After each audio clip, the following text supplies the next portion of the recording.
Hi dears, welcome back. നമുക്കിന്ന് orange കൊണ്ട് കുൽഫി തയ്യാറാക്കി എടുക്കുന്നത് എങ്ങനെയാണെന്ന് നോക്കാം. 3 ഓറഞ്ചും 1 ലിറ്റർ പാലും ഉണ്ടെങ്കിൽ നമുക്ക് വേഗത്തിൽ കുൽഫി തയ്യാറാക്കി എടുക്കാൻ പറ്റും. നല്ല ഹെൽത്തിയും ആണ്. കുഞ്ഞുങ്ങൾക്ക് പുറത്തുനിന്ന് ഐസ്ക്രീം വാങ്ങി കൊടുക്കുന്നതിനേക്കാളും ഇങ്ങനെ ഉണ്ടാക്കി കൊടുക്കുന്നതാണ് നല്ലത്. അപ്പോൾ ഇത് തയ്യാറാക്കാൻ മോൾഡിൻ്റെ ഒന്നും ആവശ്യമില്ല. കുട്ടികൾക്കും വലിയവർക്കും ഒരുപോലെ ഇഷ്ടമാവും. ഗസ്റ്റൊക്കെ ഉണ്ടെങ്കിൽ തയ്യാറാക്കാൻ പറ്റിയ റെസിപ്പിയാണ്. നമുക്ക് നോക്കാം എങ്ങനെയാണെന്ന്.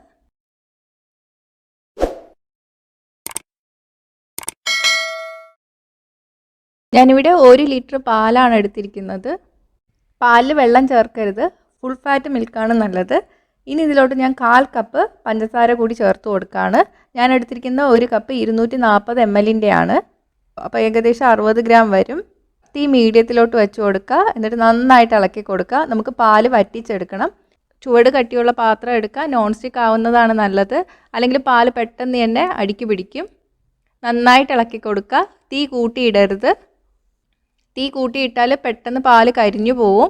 നമുക്ക് ഈ പാല് 400 ml ആവുന്ന വരെ വറ്റിച്ചെടുക്കണം. അതായത് പകുതിയേക്കാളും കുറച്ചും കൂടെ കുറവാവുന്ന വരെ വറ്റിച്ചെടുക്കണം.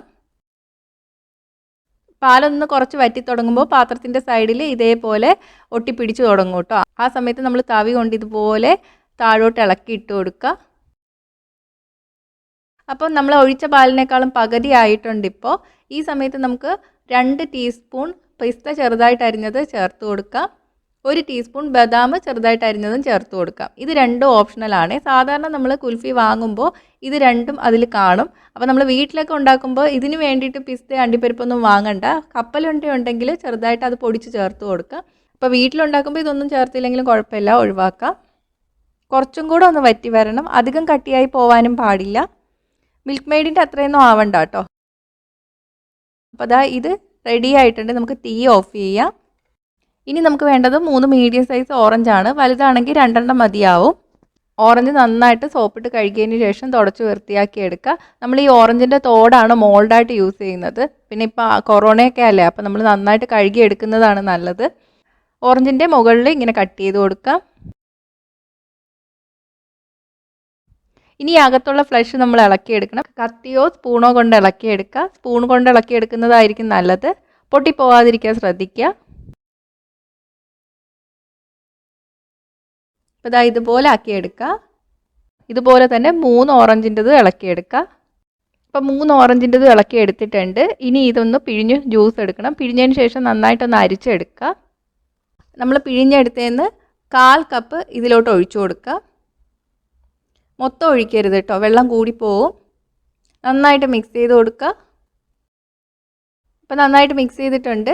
ഇനി ഞാൻ ഇതിലോട്ട് 1 തുള്ളി ഓറഞ്ച് കളറും കൂടി ഒഴിച്ചു കൊടുക്കുകയാണേ, ഒന്ന് കളർ കിട്ടാൻ വേണ്ടിയിട്ട്. അപ്പോൾ വീട്ടിലൊക്കെ ഉണ്ടാക്കുമ്പം ഈ കളറൊന്നും ഒഴിക്കണ്ട. ഇനി നമുക്കിത് മോൾഡിലോട്ട് ഒഴിച്ചു കൊടുക്കാം. പുറമേ വീണത് ഒന്ന് തുടച്ചു കൊടുക്കുക കേട്ടോ. ഇനി ഇതൊന്ന് അടച്ചു കൊടുക്കുക. ഇനി ഇത് 8 മണിക്കൂർ ഫ്രീസറിൽ സെറ്റ് ചെയ്യാൻ വേണ്ടിയിട്ട് വയ്ക്കാം. രാത്രിയാണ് ഉണ്ടാക്കുന്നതെങ്കിൽ രാവിലെ ആകുമ്പോൾ സെറ്റായി വരും. ഇപ്പോൾ 8 മണിക്കൂർ കഴിഞ്ഞിട്ടുണ്ട്. കുൽഫി റെഡി ആയിട്ടുണ്ട്. നമുക്ക് തുറന്നു നോക്കാം. അപ്പോൾ നല്ല പോലെ സെറ്റായി വന്നിട്ടുണ്ട്. ഇനി നമുക്കിത് സ്പൂൺ കൊണ്ട് കോരി കഴിക്കാൻ പാടാണ്. അപ്പോൾ അതിന് പകരം നമുക്കിത് കട്ട് ചെയ്തെടുക്കാം. അപ്പോൾ കാണാനും നല്ല ഭംഗിയാണ്. അപ്പോൾ ഇതുപോലെ കട്ട് ചെയ്തെടുത്താൽ എടുത്ത് കഴിക്കാനും എളുപ്പമാണ്. കഴിക്കുമ്പോൾ ഓറഞ്ചിൻ്റെ തൊലി കൂടി നമുക്ക് കഴിക്കാൻ തോന്നും. അത്രയ്ക്ക് ടേസ്റ്റാണ്. നല്ല ഹെൽത്തിയുമാണ്. ഓറഞ്ചിൻ്റെ നീരും പാലും ഒക്കെ അല്ലേ. അപ്പോൾ പുറത്തുനിന്ന് ഐസ്ക്രീമൊക്കെ വാങ്ങി കൊടുക്കുന്നതിനേക്കാളും ഇങ്ങനെ കുട്ടികൾക്ക് ഉണ്ടാക്കി കൊടുക്കുന്നതാണ് നല്ലത്. ഗസ്റ്റൊക്കെ വരുമ്പോഴും സെർവ് ചെയ്യാൻ പറ്റിയ ഒരു വെറൈറ്റി റെസിപ്പിയാണ്. അപ്പോൾ ഒന്ന് ട്രൈ ചെയ്ത് നോക്കണം കേട്ടോ. നോക്കിയിട്ട് നിങ്ങളുടെ അഭിപ്രായങ്ങൾ കമൻറ്റ് ചെയ്യുക. ഇഷ്ടമായെങ്കിൽ ലൈക്കും ഷെയറും ചെയ്യുക. കൂടുതൽ റെസിപ്പീസിനായിട്ട് ചാനൽ ഇതുവരെ സബ്സ്ക്രൈബ് ചെയ്യാത്തവർ സബ്സ്ക്രൈബ് ചെയ്യാൻ മറക്കല്ലേ. അടുത്തൊരു റെസിപ്പി ആയിട്ട് കാണാം. ബൈ.